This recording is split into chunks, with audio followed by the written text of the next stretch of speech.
Spare change usually just buys you a bad coffee. For Maeve, $3.42 bought her the undivided attention of the city's most dangerous man. She thought she was just helping a confused old man in a fluorescent-lit grocery checkout line. She didn't know the crumpled bills she handed the cashier would flag her face on a private, underworld surveillance network. Some good deeds go unpunished. Others drag you straight into the dark. Fluorescent lights hummed a dying yellow tune overhead. It was a miserable sound, the kind that drilled right into the base of your skull if you stood under it long enough. Maeve shifted her weight from her left foot to her right, staring blankly at the tabloid magazines lining the checkout aisle. Her boots were damp.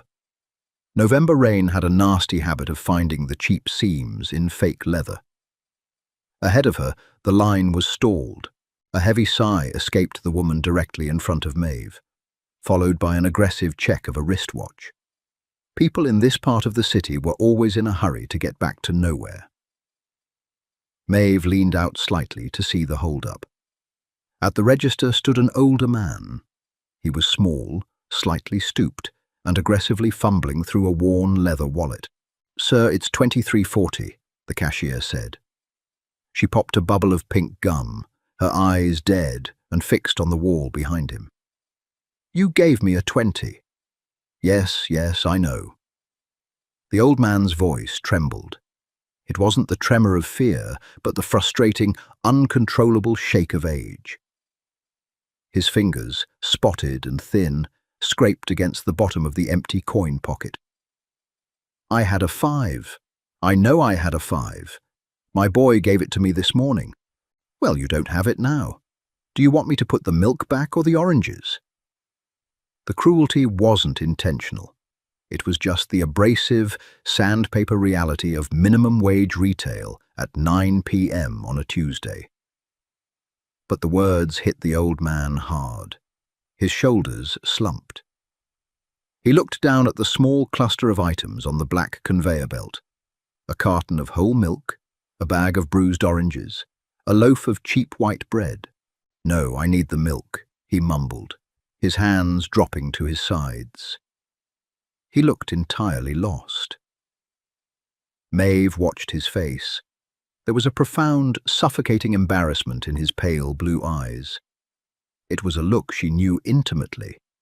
It was the look her mother used to get when the card declined at the pharmacy. It was the crushing weight of public inadequacy. She didn't have money to burn. Her checking account currently boasted a laughable 2-digit balance, and her rent was due in 3 days. But she couldn't stand the smell of sour patience radiating from the line anymore, and she couldn't watch this man shrink under the cashier's flat stare. Maeve stepped out of her place in line. She walked past the annoyed woman and slapped a crumpled $5 bill onto the sticky black plastic of the conveyor belt. "Keep the change," Maeve said to the cashier. The cashier didn't look surprised, just bored. She snatched the 5, hit a button on the register, and the drawer shot open with a mechanical ding. The old man turned to Maeve. Up close, his frailty was even more apparent, yet there was something wildly incongruous about him. His wool coat was frayed at the cuffs, but the material was incredibly soft. Cashmere, maybe. And beneath the fraying sleeve, a heavy silver watch caught the harsh overhead light. It didn't look like a cheap knockoff. It looked heavy. Real. "You didn't have to do that, sweetheart," he said, his voice thickening. "It's $3, Maeve replied, keeping her tone light, brushing off the gratitude before it could get heavy. "I spend more than that on terrible coffee. Don't worry about it." People aren't usually this kind. He picked up his plastic bags, his hands still shaking slightly. "My grandson, he tells me the world is a wicked place. He worries. Too much. That boy worries." "The world is what it is," Maeve said. She offered a tired smile. "Have a good night, sir. Get home safe." "Henry," he said, nodding slowly. My name is Henry. Maeve? Henry smiled. It transformed his face, stripping away the confusion and leaving something remarkably sharp behind. Thank you, Maeve. Gabriel will be very pleased you helped me. He turned and shuffled out the automatic glass doors, disappearing into the wet, black night. Maeve didn't think twice about the name Gabriel. She just stepped back into line, paid for her frozen dinner and cheap coffee grounds, and braced herself for the cold walk back to her apartment. The walk took 20 minutes. The rain had turned to a fine, freezing mist. She let herself into her building, the lock sticking the way it always did, requiring a hard shoulder shove to turn the deadbolt. Her apartment smelled like dust and old radiator heat. She kicked off her wet boots, tossed her keys onto the chipped laminate counter, and microwaved her dinner. It was a completely ordinary night. A quiet, depressing, utterly normal Tuesday. She ate her food in silence, watching the rain streak the dirty glass of her single window. She didn't know that 3 miles away, in a sprawling, gated estate on the affluent north side of the city, a man was watching security footage of her face. She didn't know that the $5 bill she had casually tossed on a counter had just rewritten the trajectory of her entire life. Tuesday nights at the Rusty Anchor were an exercise in slow, agonizing boredom. The dive bar sat on a corner that the city's gentrification had somehow miraculously missed. It smelled perpetually of stale beer, bleach, and the ghosts of cigarettes smoked decades ago. Maeve wiped down the sticky mahogany bar with a damp rag, her mind entirely blank. She had been working here for 2 years, pouring cheap whiskey for men who had given up on better things. The clock on the wall above the registers ticked toward 11 p.m. Only 3 patrons sat in the booths, all regulars, all nursing half-empty glasses in comfortable silence. Then the atmosphere shifted. It wasn't a loud noise that changed the room. It was the absolute, sudden absence of it. The faint hum of conversation died. The front door swung open, letting in a gust of freezing wind, and 3 men stepped inside. They didn't belong here. They wore dark, tailored overcoats that probably cost more than the bar's liquor license. They moved with a terrifying, synchronized grace, fanning out slightly as they assessed the room. 2 of them were built like freight trains, their eyes cold and scanning. The 3rd man walked between them. He was taller, leaner, and possessed a quiet, dense gravity that pulled the air right out of the room. He didn't look like a thug. He looked like an executive, except for the brutal, flat emptiness in his dark eyes. His hair was jet black, cut short and sharp. He unbuttoned his overcoat slowly, revealing a charcoal suit underneath. Maeve stopped wiping the bar. The rag grew cold in her hand. Her instincts, honed by years of living in bad neighborhoods, screamed at her to find a back door. This wasn't a robbery. Robbers were jumpy, loud, and desperate. These men were comfortable. They owned the space the second they crossed the threshold. The man in the center walked directly toward the bar. He pulled out a stool, the hinges squealing in protest under the sudden weight, and sat down opposite Maeve. "Can I help you?" Maeve asked. She hated how steady her voice sounded. It felt like a lie. Her heart was hammering against her ribs. The man looked at her. He really looked at her. He studied her face, taking in the cheap uniform shirt, the tired bags under her eyes, the rigid way she held her shoulders. "Maeve," he said. It wasn't a question. His voice was a low, rough baritone. It sounded like gravel grinding against steel. "Do I know you?" "No," he said simply. He rested his hands on the bar. He wore no rings, but there was a faint, jagged scar crossing the back of his left hand. "My name is Gabriel Rossi." The name hit the room like a physical blow. One of the regulars in the back booth suddenly stood up, dropped a 20 on the table, and practically sprinted for the door, keeping his head down. Gabriel's guards didn't even flinch. Maeve recognized the name. You didn't live in this city without knowing the Rossi family. They owned the shipping yards. They owned the unions. They owned a significant portion of the politicians. They were old money, built on old blood. "What can I get you, Mr. Rossi?" Maeve asked, forcing herself to maintain eye contact. "We only have 2 beers on tap, and I doubt you drink rail whiskey." Gabriel didn't smile. "I'm not here for a drink." He reached into the inner pocket of his suit jacket. Maeve tensed, half expecting a weapon. Instead, he pulled out a thick, sealed white envelope and slid it across the sticky mahogany until it rested inches from her hand. "My grandfather," Gabriel said quietly, "has vascular dementia. It comes and goes. Some days he's perfectly sharp. Other days he thinks it's 1985, and he needs to walk down to the corner store to buy milk for my father. The grocery store. The old man in the frayed coat. Henry." Maeve stared at the envelope. "He slipped his security detail yesterday evening," Gabriel continued, his voice tightening slightly. It was the first crack in his stone facade. "He walked 12 blocks in the rain. We were tearing the neighborhood apart looking for him. By the time we tracked his watch's GPS, he was already walking back." Gabriel leaned forward. The scent of cold air, expensive cedar cologne, and something faintly metallic washed over her. "My men pulled the security footage from the grocery store. I saw what happened. I saw the cashier humiliate him, and I saw you." "I just paid for his milk," Maeve said, her voice dry. "It was $3. It's not a big deal." "It is a big deal," Gabriel corrected sharply. "In my world, nobody does something for nothing. People exploit weakness. They don't cover a stranger's grocery bill out of the goodness of their hearts. Especially not people who look like they need the $5 more than he did."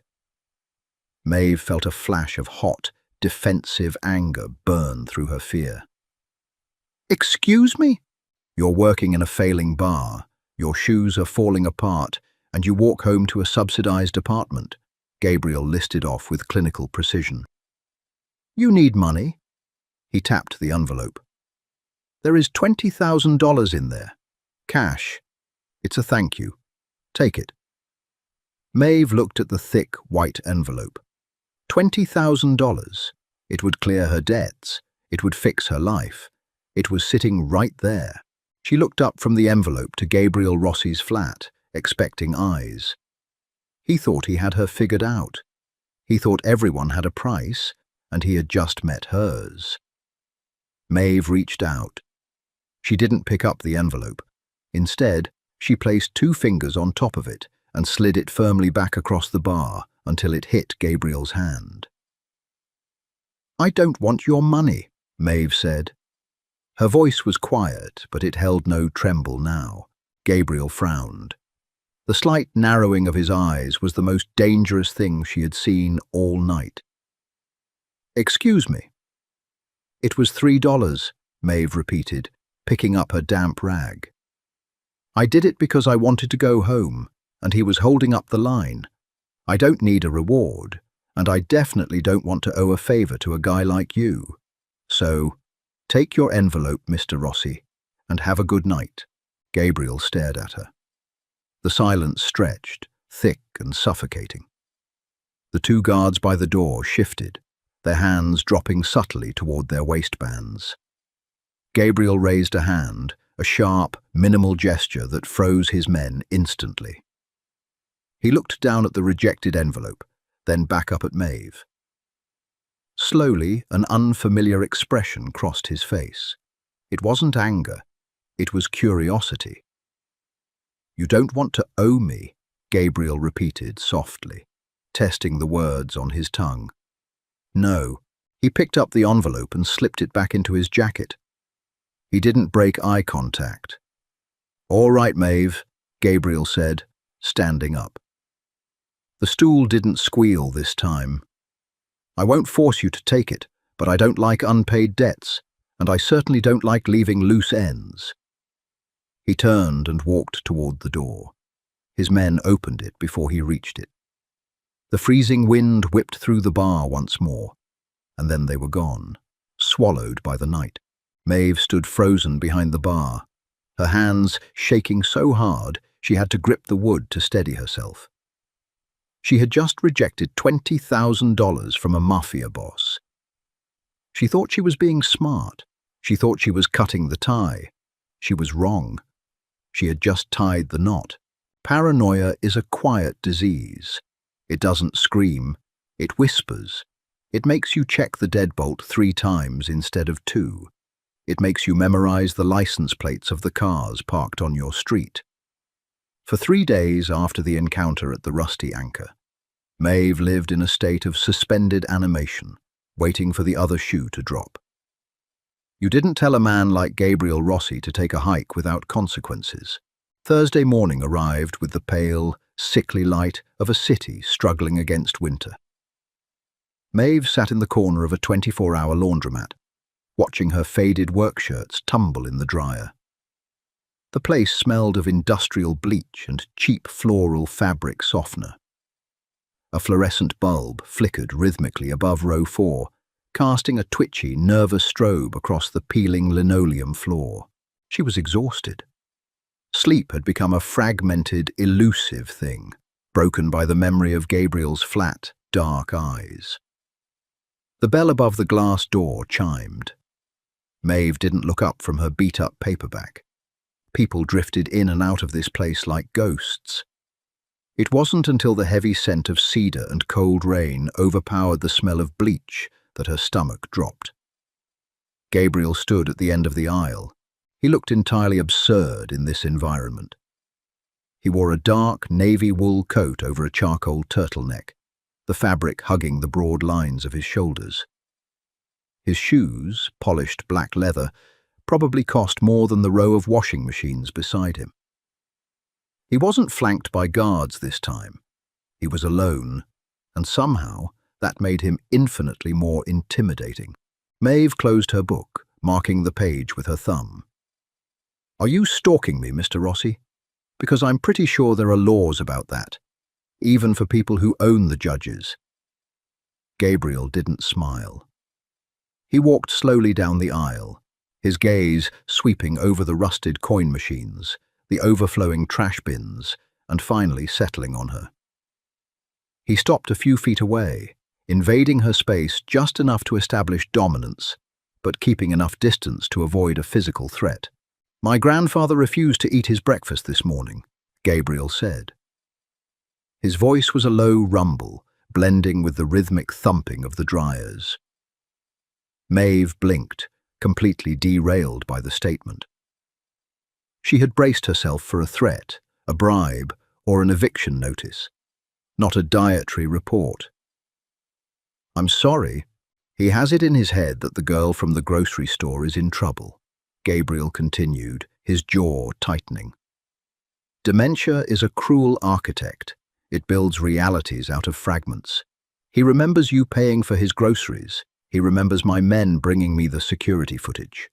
Now, he thinks you're starving because you gave him your last $5. He won't touch his food until he knows you're provided for." Maeve let out a harsh, involuntary laugh. It sounded scraped raw. "So you tracked me down to a laundromat in the worst ward of the city to tell me your grandfather is worried about my financial stability?"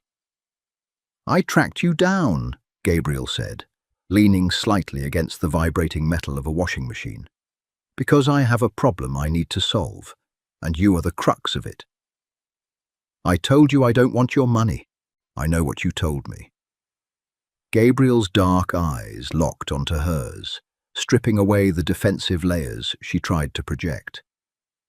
"I spent the last 3 days running a background check on you, Maeve." Her grip tightened on her book. "That's a massive invasion of privacy." "It's standard operating procedure," he countered smoothly. "You have $34 in your checking account. You're 2 months behind on your heating bill. Your mother died of ovarian cancer 3 years ago, leaving you drowning in medical debt that you are slowly, painfully trying to chip away at by pouring cheap liquor for alcoholics. The words felt like physical blows. He was laying out the pathetic, fragile anatomy of her life for them both to examine under the harsh laundromat lights. A flush of hot humiliation crept up Maeve's neck. "Stop," she said, her voice shaking slightly. "I am simply stating facts. You are drowning." Gabriel reached into his coat pocket. He didn't pull out an envelope this time. He pulled out a small, heavy piece of cardstock. "I don't like owing debts. In my family, an unpaid debt is a vulnerability. It implies a lack of control. You did something for my blood. Now, I have to balance the ledger." He stepped forward and placed the card on top of her paperback. It was a business card, matte black, thick, with a single phone number printed in embossed silver ink. "I won't hand you cash. I see it insults your pride," Gabriel said, his tone shifting. It was less commanding now, threading with something dangerously close to respect. "But I own 3 legitimate restaurants downtown, the kind where a bottle of wine costs more than your monthly rent. I need a front-of-house manager for the one on 5th. The pay is triple what you make at the bar, with full health benefits." Maeve stared at the black card. It felt heavy, like a lead weight pressing into her hand. This wasn't charity. This was a calculated, strategic move. It was employment, but it was employment under his shadow. "Why?" Maeve asked, looking up. "Why go through all this trouble for a stranger?" "Because Henry asked me to," Gabriel replied instantly. But there was a hesitation in his eyes, a brief flicker of something unsettled. "And because I have never met someone who looks at a lifeline and spits in the face of the man throwing it. Call the number, or don't. But if you don't, Henry starves, and I will have to find a much less polite way to balance my ledger." He didn't wait for her answer. Gabriel turned and walked out, the bell chiming a cheerful goodbye as he vanished back into the grey city, leaving Maeve alone with the rhythmic thud of the dryer and a choice she never asked for. Fear has a specific metallic taste. It floods the back of your throat right before the adrenaline hits. Maeve knew the taste intimately. She tasted it now, choking on the damp, freezing air of the alleyway behind the rusty anchor. It had been 4 days since the laundromat. The black business card burned a hole in her coat pocket. She hadn't called the number. She had stubbornly clung to her miserable independence, pouring drinks and ignoring the creeping dread that she was making a catastrophic mistake. Tonight, the mistake caught up with her. She was dragging a heavy plastic garbage bag toward the rusted dumpster when the shadows near the brick wall detached themselves. 2 men. They didn't have the tailored, lethal elegance of Gabriel's security detail. They were rough, erratic, and smelled of stale sweat and cheap meth. "Look at this," the taller one rasped, stepping into the dim yellow pool of the security light. He held a switchblade. The blade caught the light, a wicked, slender sliver of silver. "Rossi's little charity project." Maeve dropped the trash bag. It hit the wet pavement with a heavy thud. She took a slow step backward, her eyes darting toward the back door of the bar. It was closed. Solid steel. No handle on the outside. "I don't know what you're talking about," Maeve said. "Keep the voice steady. Keep the eyes moving. Find a weapon, a broken bottle, a loose brick. Anything." "Don't play dumb, sweetheart," the shorter man giggled. It was a terrible, wet sound. "Word on the street is the Ice King himself sent his personal guard to check on a dive bar waitress. Rossi doesn't do favors. He doesn't have friends, which means you're either a liability or you're a weakness. We figure we can use a weakness." They were moving in, cutting off her escape route to the street. Maeve's breath hitched in her chest. Rejecting Gabriel's money hadn't severed her ties to him. It had painted a massive, glowing target on her back. In the underworld ecosystem, any anomaly was exploited. She was the anomaly. The tall man lunged, grabbing the collar of her cheap winter coat. Maeve screamed, throwing her weight backward and driving her knee up sharply. She caught him in the thigh.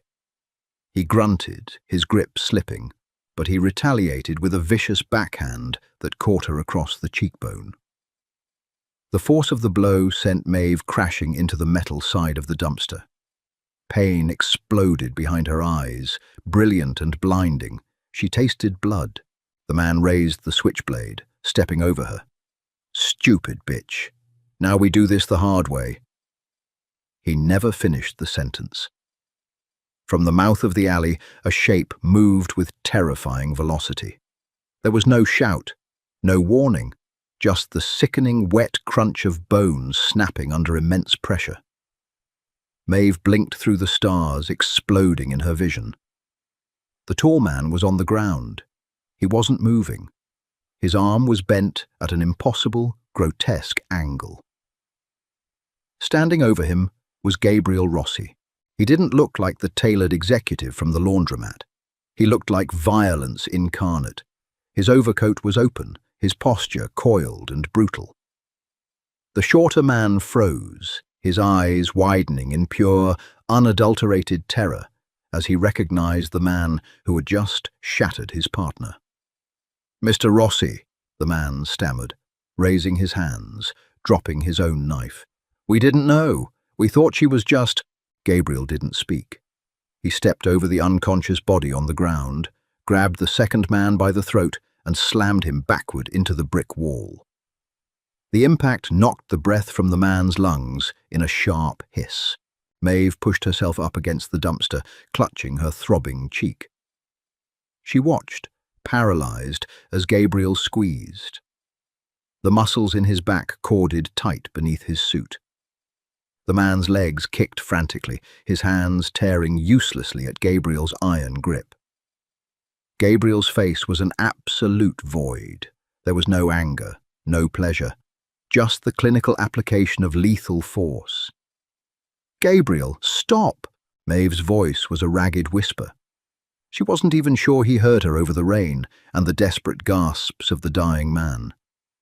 But he did. Gabriel froze. Slowly, methodically, he opened his hand. The man collapsed to the wet pavement, gasping violently, clutching his bruised throat. "If you ever look at her again," Gabriel said, his voice entirely devoid of inflection, "I will peel the skin from your face while you watch. Run." The man scrambled backward on his hands and knees, scrambling over his unconscious partner, before bolting into the dark street like a hunted animal. Silence descended on the alley, heavy and suffocating. Gabriel turned to face Maeve. His chest was heaving slightly. He reached into his coat and pulled out a pristine white handkerchief. He stepped toward her. Maeve flinched, pressing herself harder against the cold metal of the dumpster. Gabriel stopped. A muscle feathered in his jaw. He looked at her, cowering from him, looked at the blood swelling on her cheek, and then looked down at his own hands. For a fractured second, the mafia boss vanished, replaced by a man looking at a disaster he couldn't buy his way out of. "You didn't call the number," Gabriel said quietly. "Would it have stopped them?" Maeve shot back, her voice shaking with adrenaline and pain. "They didn't want me, Gabriel. They wanted you. I'm just the bait." "I know." He closed the distance between them slowly, telegraphing his movements. He gently pressed the handkerchief against the cut on her cheekbone. His touch was jarringly soft. "That is why you are coming with me." "I'm not going anywhere with you." "Your stubbornness is going to get you killed, Maeve," Gabriel said, his dark eyes locking onto hers. "You stepped into my world the second you paid for that milk. I tried to pay you off. You refused. I tried to employ you. You refused. You left me no clean options. He grabbed her hand, ignoring her resistance, and pulled her gently but firmly away from the dumpster. So now, Gabriel said, the gravel in his voice hardening into concrete, we do it my way. You belong to the Rossi family now, for your own protection. Money doesn't just buy comfort, it buys silence. The heavy armoured doors of Gabriel's SUV sealed shut with a soft, vacuum-like click, instantly cutting off the sounds of the freezing rain and the distant sirens of the city. Inside the vehicle, the silence was absolute. Maeve sat rigid against the black leather seat, holding the bloody handkerchief to her face. Her cheekbone throbbed in time with her rapid heartbeat. She stared out the tinted window, watching the neon signs of her neighborhood blur into the sleet. Gabriel sat across from her, his posture straight, his eyes fixed on a tablet in his lap. He had just shattered a man's arm and nearly crushed another's windpipe, yet his breathing was entirely even. He looked like a man reviewing a quarterly earnings report. I have a shift at the bar tomorrow, Maeve said. Her voice sounded thin, swallowed by the spacious interior of the car. Gabriel didn't look up from his screen. I bought the bar 20 minutes ago. You no longer work there. The sheer, casual absurdity of the statement punched the air right out of her lungs. You bought a bar, at midnight, because I have a shift. The current owner had gambling debts. The transfer was highly motivated. Gabriel swiped a finger across the glass. I told you, Maeve, you are a vulnerability. As long as you are walking the streets unprotected, my enemies will use you to get to me. I cannot allow that. So I'm a prisoner. You are a guest. He finally looked up. You will have a room, fresh food, and security. When the people who ordered that hit in the alley are identified and removed, you can go back to your life. Until then, you stay. They passed through the heavy iron gates of the Rossi estate 20 minutes later. The property sat on a sprawling cliffside, overlooking the dark, churning water of the bay. It was less a house, and more a fortress built of grey stone and reinforced glass. Cameras tracked the vehicle's progress up the winding driveway. Inside, the estate was cavernous and cold. The floors were polished marble that echoed sharply under Maeve's cheap, wet boots.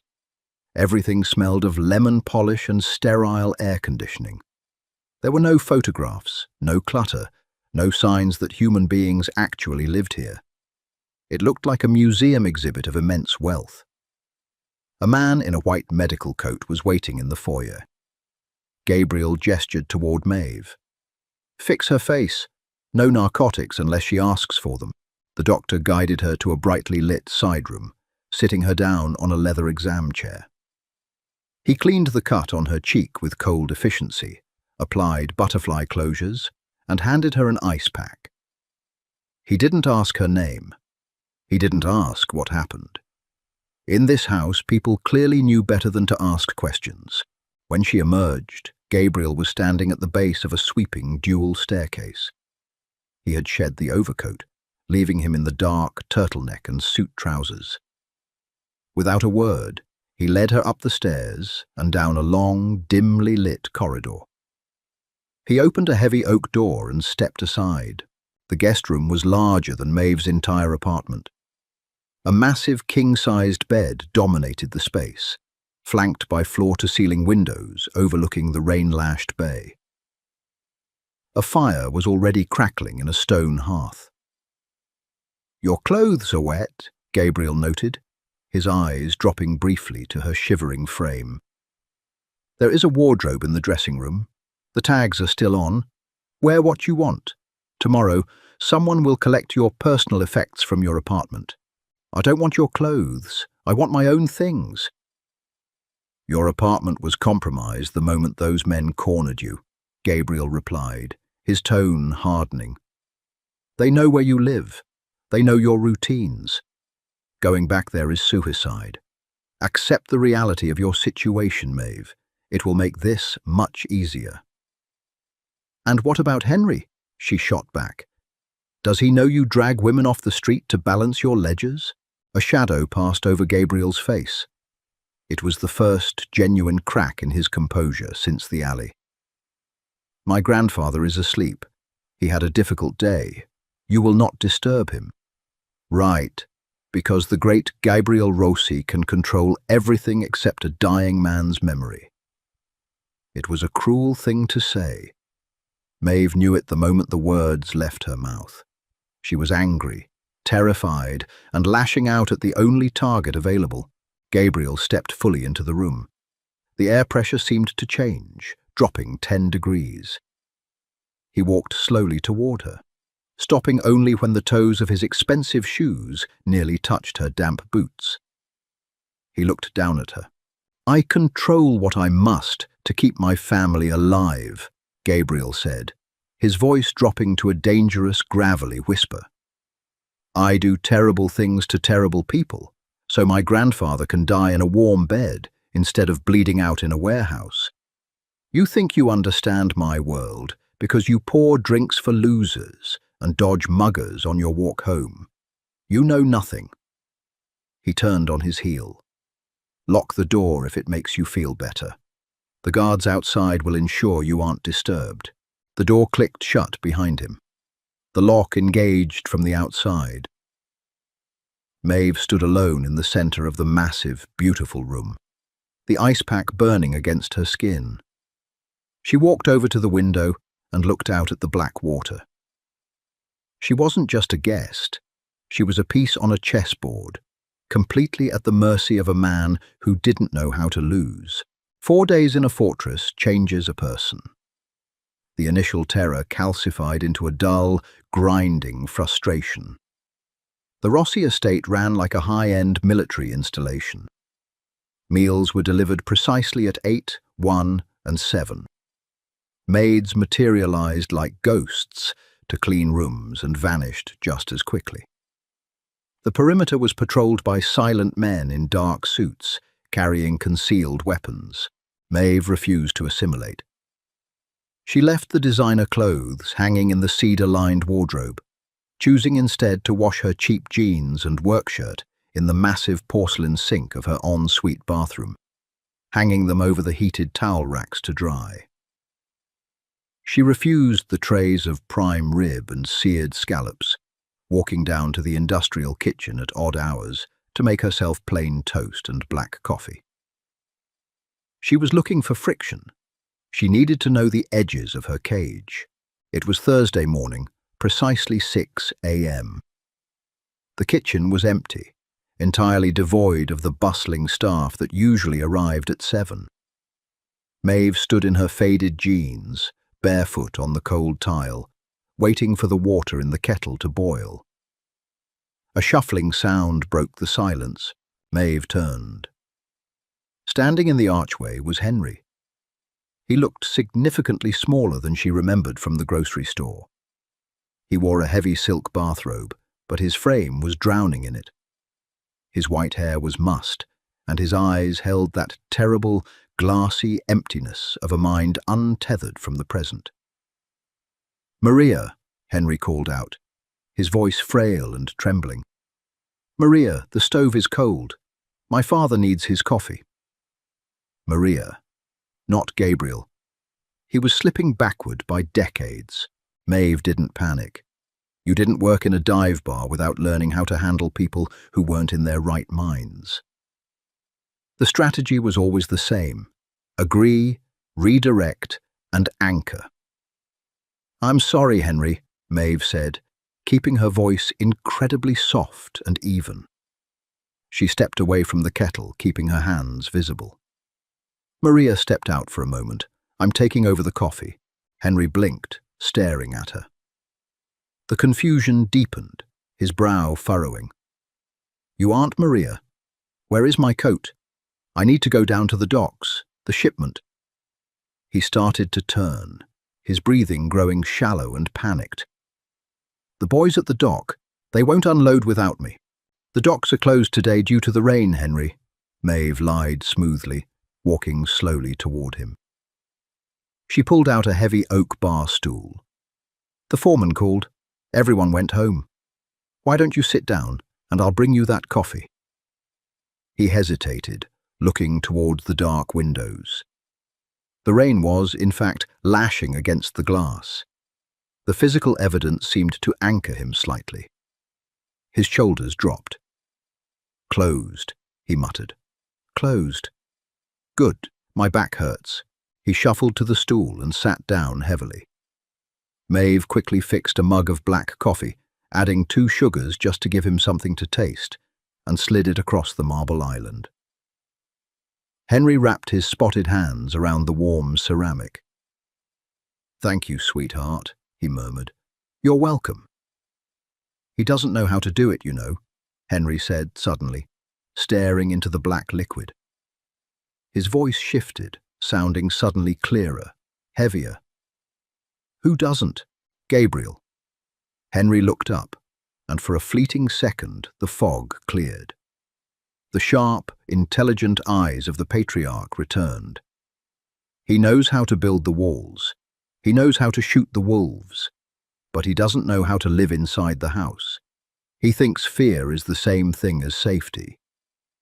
Maeve went entirely still. The hairs on her arms stood up. Before she could answer, a shadow detached itself from the hallway. Gabriel stepped into the kitchen. He was fully dressed in a dark suit, his tie perfectly knotted. How long he had been standing there, watching her handle his grandfather, she had no idea. But his face was tight, his jaw clenched so hard, a muscle twitched near his ear. Grandpa, Gabriel said quietly, stepping forward. It's early. The doctor wants you resting until 8. Henry looked at Gabriel, the brief window of lucidity slamming shut. The old man smiled pleasantly. Good morning, son. This nice girl was just telling me the docks are closed.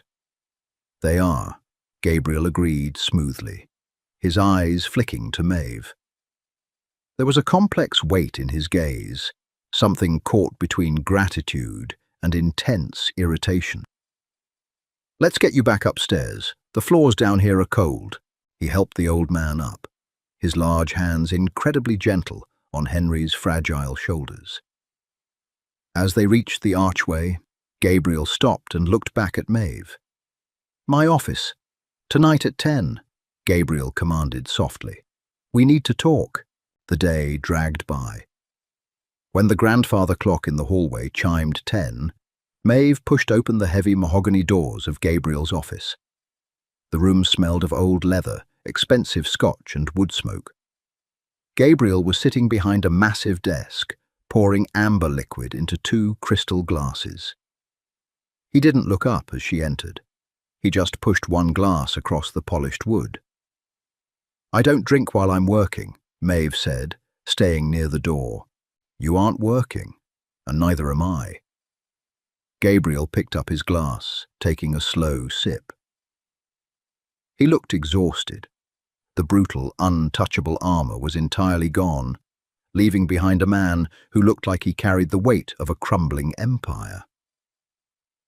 You handled him well this morning, Gabriel said, staring at the amber liquid. Better than the nurses. They panic when he forgets the year. They try to correct him. It just makes him agitated. You don't fight a current, Maeve said simply, walking closer to the desk, but refusing to sit. You swim parallel to it until you find a place to stand. My mother had rough days toward the end. The meds scrambled her. You learn how to navigate the delusion. Gabriel looked up at her. He studied the fading bruise on her cheek, the stubborn set of her jaw, the cheap clothes she stubbornly continued to wear. I owe you an apology, he said. The words sounded foreign in his mouth, as if he hadn't used them in a decade. I brought you here and treated you like a liability to be managed. I assumed you were fragile. I'm not fragile. I'm poor. There's a massive difference. Gabriel let out a short, quiet breath that might have been a laugh. Yes, there is. He set his glass down. The men in the alley were contractors. Hired by a rival family looking to probe my defenses. They are dead now. The threat is neutralized. Maeve's stomach dropped. The casual admission of murder chilled the room. So I can go. You can, Gabriel agreed slowly, his dark eyes locking onto hers. I will have a car take you back. I will buy you a new apartment. I will clear your debts. The ledger will be balanced. He was offering her exactly what she wanted. Freedom, independence, a clean break. But as Maeve looked at the man behind the desk, she remembered the way he had gently guided his confused grandfather out of the kitchen. She remembered the desperate, lonely look in Henry's eyes. She remembered Gabriel's quiet admission. I control what I must to keep my family alive. She didn't reach for the glass. She didn't turn toward the door. And who makes Henry his coffee tomorrow? Maeve asked. Gabriel's hand tightened around the edge of his desk. The silence between them stretched, thick and dangerous, shifting the ground entirely beneath their feet. Gabriel did not answer immediately. He sat perfectly still behind the massive mahogany desk, the amber liquid in his glass catching the dim light of the desk lamp. His dark eyes searched her face, looking for the trap. In his world, altruism was a myth. Every favor was a hook. Every concession was a calculated risk. You're volunteering to stay, Gabriel said slowly. It wasn't a question. He was testing the structural integrity of the concept. I am negotiating employment, Maeve corrected, crossing her arms. The heavy, expensive silence of the office pressed against her, but she refused to step back. You need someone to anchor Henry when his mind drifts. Your security details look at him like a broken piece of furniture. Your nurses treat him like a toddler. He is an old man losing his grip on reality, and he needs someone who knows how to hold his hand without stripping his dignity. Gabriel set his glass down. The soft click echoed loudly. And you believe you are uniquely qualified for this? I took care of my mother for 4 years, Maeve said, her voice dropping the defensive edge, settling into cold, hard fact. I know how to manage sundowning. I know how to check medications. And, more importantly, I am the only person in this fortress who isn't terrified of you. A faint, humorless smile touched the corner of Gabriel's mouth. It was a micro-expression, gone before it fully registered. You should be terrified of me, maybe, but I'm not. Maeve uncrossed her arms and placed her palms flat on his desk. I want a formal contract, fair market rate for a live-in care coordinator. I want a W-2. I want my medical debts paid off as a signing bonus, not a charity handout. And I want the freedom to come and go from this estate without 2 armed guerrillas following me to the pharmacy. Gabriel watched her hands on his desk. He looked at her chipped nail polish, the faint white scars on her knuckles from years of manual labor. Then he looked up at her face. The guerrillas stay, Gabriel countered smoothly. Non-negotiable. If you work for me, you are a target. They will ride in a separate vehicle. They will stay out of your line of sight. But they stay. Maeve considered this. It was a concession dressed as an order. Fine. Your debts will be cleared by tomorrow afternoon, Gabriel continued, his voice returning to that crisp, executive cadence. Your salary will be triple the market rate to compensate for the unorthodox nature of your employer. You answer only to me. You handle Henry. You manage his schedule. You tell the medical staff what to do. If they refuse, you tell me, and they will be replaced. Deal. He stood up. The sheer size of him dominated the room, casting a long shadow across the Persian rug. He extended his right hand. Maeve looked at it. The faint, jagged scar crossing his knuckles was fully visible now. She reached out and gripped his hand. His skin was warm, calloused, and his grip was firm without being crushing. It felt like shaking hands with a loaded gun. "Welcome to the family business, Maeve," Gabriel said quietly. Over the next 3 weeks, the dynamic within the stone fortress shifted. Maeve didn't just manage Henry, she inadvertently humanized the estate. She fired the lead nurse on day 4 for speaking to Henry in a patronizing baby voice. When the woman threatened to go to Gabriel, Maeve simply pointed to the door. Gabriel watched the entire exchange from the second-floor landing. He didn't intervene. The nurse packed her bags. Henry flourished.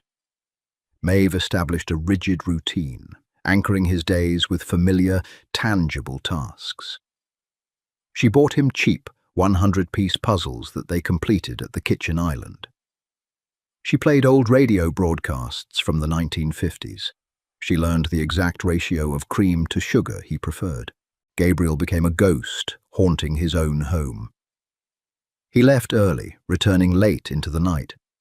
Maeve caught glimpses of him, a dark figure standing by the window in the study, the smell of expensive cedar cologne lingering in the hallways, the quiet murmur of tense phone calls echoing from behind closed doors. They rarely spoke, but the silence between them was no longer hostile. It was observant. One evening, Maeve was sitting on the floor of the library, stitching a torn seam in Henry's favorite cashmere coat. The fire was burning low. The heavy double doors opened, and Gabriel stepped inside. He looked exhausted. His tie was loose, his collar unbuttoned, and a faint smear of dried blood stained the cuff of his white shirt. He didn't acknowledge the blood. Maeve didn't ask. Gabriel walked to the heavy leather armchair opposite her and collapsed into it. He closed his eyes, resting his head against the high back. "He ate a full dinner tonight," Maeve said quietly, biting off the end of her thread. "Roast chicken. He remembered your father's birthday." "Good," Gabriel murmured. His voice was thick with fatigue. "Thank you." Maeve looked at the blood on his cuff. She looked at the dark circles bruised under his eyes. He was a monster to the city outside these walls. He shattered bones and ruined lives. But sitting here, in the dim firelight, he just looked like a man slowly drowning under the weight of an invisible ocean. She folded the coat, placed it on the side table, and stood up. She walked to the small bar cart in the corner, poured 2 fingers of his expensive scotch into a crystal glass, and carried it over. She set it on the table beside him. Gabriel opened his eyes. He looked at the glass, then up at her. "You're paying me too much," Maeve said flatly. "I figured I should start bartending again to earn my keep." She walked out of the library, leaving him alone with the fire and the scotch. It was a small, almost insignificant gesture. But in the underworld, small things were exactly what eventually brought down the empires. Violence rarely announces itself with a polite knock. It rips the door off the hinges. December arrived with a brutal, biting cold that froze the bay into jagged plates of grey ice. Maeve was asleep, buried under the heavy down comforter of her guest room, when the alarms triggered. It wasn't a loud, shrieking siren. It was a low, vibrating hum that seemed to shake the very foundation of the stone estate, accompanied by the strobing pulse of red emergency lights in the hallway. Maeve threw off the covers. Her bare feet hit the cold, hardwood floor. She didn't freeze. The panic response she had honed on the streets kicked in, sharp and clinical. She grabbed the heavy brass lamp from her nightstand, wrapping the cord tightly around her wrist. She opened her bedroom door. The hallway was chaos in motion. Men in dark tactical gear were moving with silent, terrifying speed. The estate's security detail was fully mobilized. Assault rifles, usually hidden, were now raised and ready. The smell of cold air and raw adrenaline flooded the corridor. "Get back in your room," a guard barked, moving past her door. "Where is Henry?" Maeve demanded, gripping the brass lamp. Safe room, north wing, lock your door. Maeve ignored him. She dropped the lamp, sprinted down the hall, and took the back stairs toward the foyer. The front doors were blown wide open, the freezing wind howling into the pristine marble entryway. 3 SUVs were parked haphazardly on the front driveway, their doors flung open. 2 guards were dragging a man up the stone steps. It was Gabriel. His charcoal suit was ruined. The fabric was torn and soaked with a massive, spreading stain of dark, heavy crimson. His head slumped forward, his breathing coming in wet, ragged gasps. "Medical room! Move!" one of the guards screamed, completely dropping the usual professional stoicism. Maeve's heart slammed against her ribs. She didn't think, she just moved. She intercepted them at the base of the stairs, sliding her shoulder under Gabriel's free arm, taking his weight. He was incredibly heavy, a dead weight of dense muscle. Gabriel's head rolled to the side. His dark eyes flickered, struggling to focus. He saw her face. "Maeve," he grunted, blood staining his teeth. "Get out of the hall." "Shut up and walk," Maeve snapped, straining under his weight as they half-carried, half-dragged him down the corridor toward the sterile white room where the doctor had stitched her face weeks ago. They kicked the door open. The estate doctor was already there, snapping on blue latex gloves, his face pale and tight. "On the table, now," the doctor ordered. They hauled Gabriel onto the leather examination chair.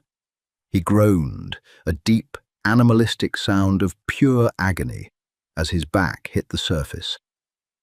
The doctor grabbed a pair of trauma shears and began cutting away the expensive wool of the suit jacket and the ruined shirt beneath. Maeve stood frozen at the foot of the chair. His left side was a mangled ruin. 2 gunshot wounds, one high in the shoulder, passing clean through. The other low in the abdomen. That was the bad one. Dark, arterial blood pulsed sluggishly from the ragged hole, pooling quickly on the black leather. "I need pressure on the stomach," the doctor yelled, turning to grab a tray of surgical instruments. "Now!" The guards hesitated. They were shooters, not medics. Maeve stepped forward. She grabbed a thick stack of sterile gauze from the counter, pressed it directly over the abdominal wound, and leaned her entire body weight onto her hands. Gabriel arched his back, a horrific strangled cry escaping his throat. His hands, slick with his own blood, blindly reached out and gripped Maeve's forearms. His fingers dug into her skin like iron clamps. "Look at me," Maeve ordered. Her voice was loud, slicing through the panic in the room. "Gabriel, look at me." His eyes snapped to hers. They were dilated, wild with pain and shock. "Keep looking at me," she said, pushing down harder on the wound. Warm blood soaked through the gauze, slipping between her fingers. The copper smell was overpowering. "You're not dying tonight. Who makes Henry his coffee if you die?" A dark, wet chuckle bubbled up from Gabriel's chest, turning quickly into a cough. "You do." "I quit. The hours are terrible," Maeve fired back. "Stay with me," the doctor returned, moving with frantic precision. "I have to dig the bullet out before I can clamp the bleeder. It's too deep. No time for local anesthetic to take full effect. Hold him down." The 2 guards moved in, pinning Gabriel's shoulders and legs. Gabriel's grip on Maeve's forearms tightened until she felt bruises forming. He didn't look at the ceiling. He didn't look at the doctor. He locked his eyes entirely on Maeve. "Do it!" Gabriel rasped. The doctor went in with the forceps. Gabriel didn't scream again. He bit down on his lower lip until it bled, his entire body going rigid as a steel beam. The muscles in his neck strained against the skin. Maeve held the pressure, her hands coated in his blood, refusing to break eye contact. She anchored him, just as she anchored Henry. Minutes stretched into an eternity. The only sounds were the sickening wet slick of metal in tissue, the harsh, ragged breathing of the men in the room, and the howling wind outside. "Got it?" the doctor finally breathed, dropping a deformed lump of lead into a metal kidney dish with a sharp clink.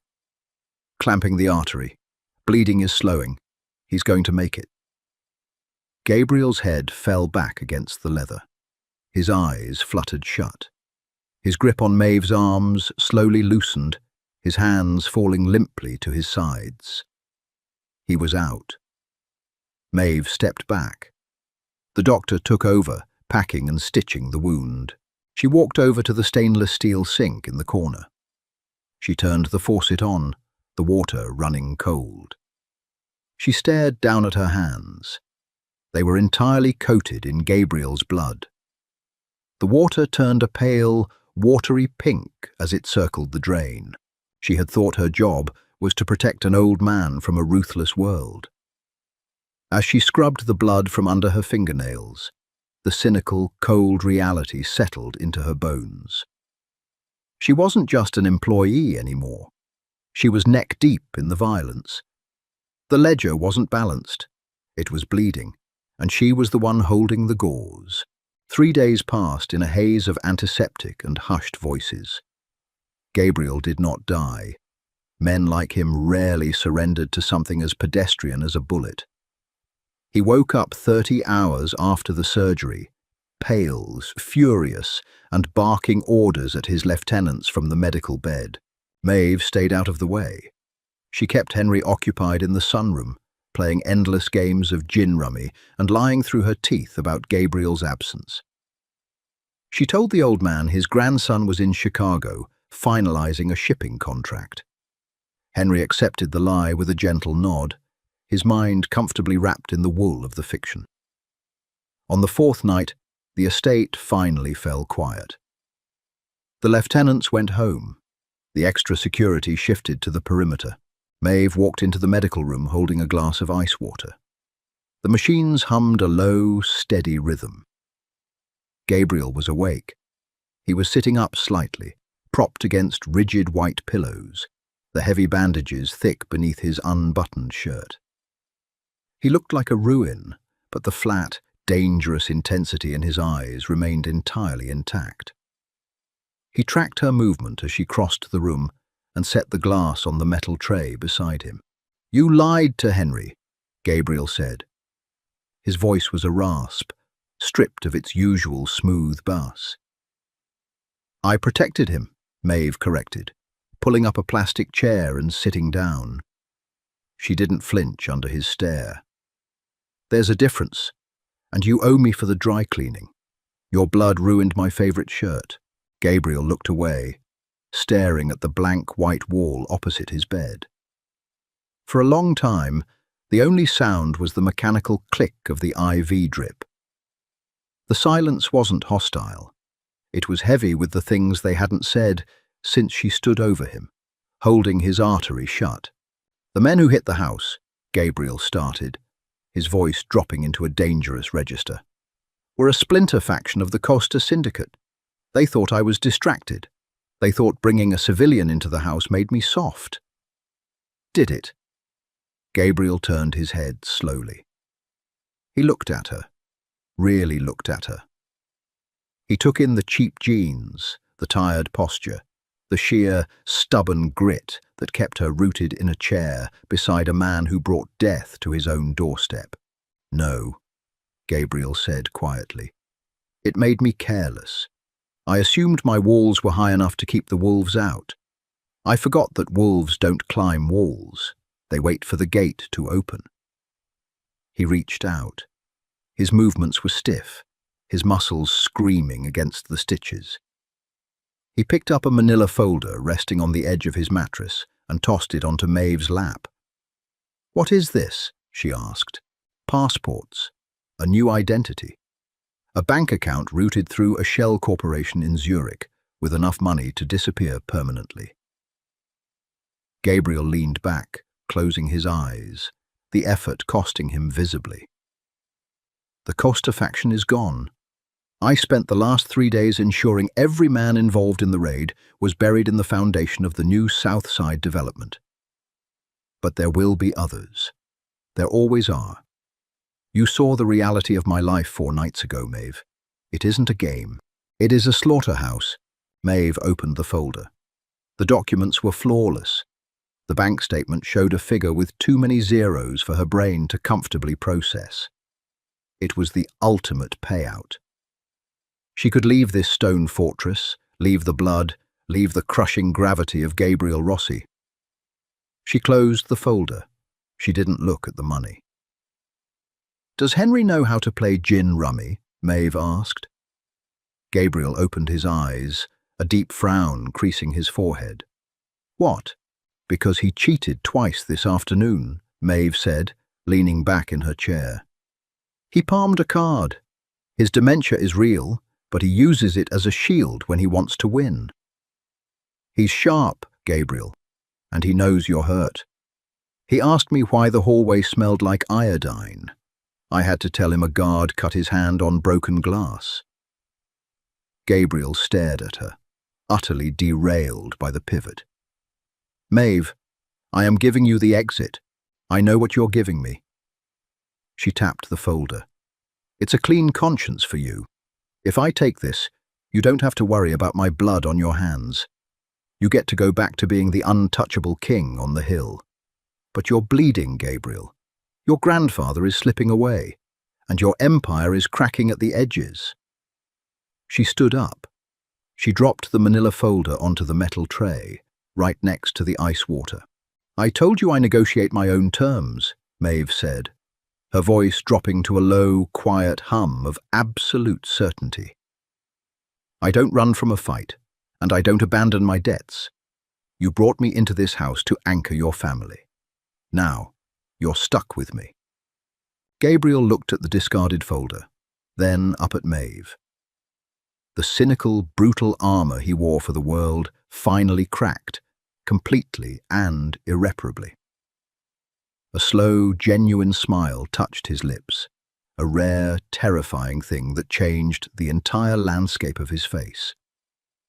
"You are a very stubborn woman," he murmured. "And you have terrible security," she shot back. "Drink your water, boss. You look like hell." Maeve turned and walked toward the door. She didn't look back. She didn't need to. The ledger was finally closed. They didn't owe each other money, or favors, or duty. They owed each other survival. And in the dark, sprawling underworld of the city, that was a bond thicker than blood. What a wild ride. From a crumpled $3 bill to holding her own inside a ruthless mafia empire, Maeve proved that true power isn't about the money you possess. It's about the fear you refuse to show. If you loved this gritty, slow-burn dive into the dark and dangerous world of Gabriel and Maeve, make sure to smash that like button and share this story with your friends. Hit subscribe and ring the notification bell so you never miss our next epic storytelling series. Drop a comment below. Would you have walked away with the Zurich money? See you next time.